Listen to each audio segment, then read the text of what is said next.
Drama serial حسرت میں اب ہادیہ اور اس کی ماں کی صحیح عقل ٹھکانے آئی ہے۔ وہ ثنایا ہی تھی جو ان کی باتیں سنتی تھی۔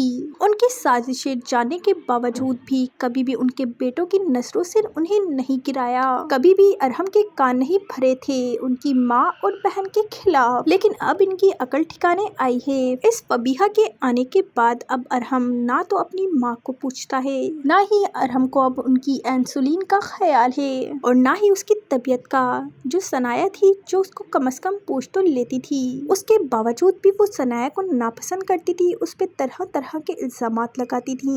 اب ثنایا کی قدر ہوئی ہے ارحم کی ماں کو، پر اب تو سوائے پچھتانے کے اس کے پاس کچھ بھی نہیں۔ اب وہ سوچتی ہے کہ کیوں اس نے فبیہا کو ارحم کے اتنا پاس کیا، لیکن وہ یہ بات بھول گئی تھی کہ ارحم ایک لڑکا ہے۔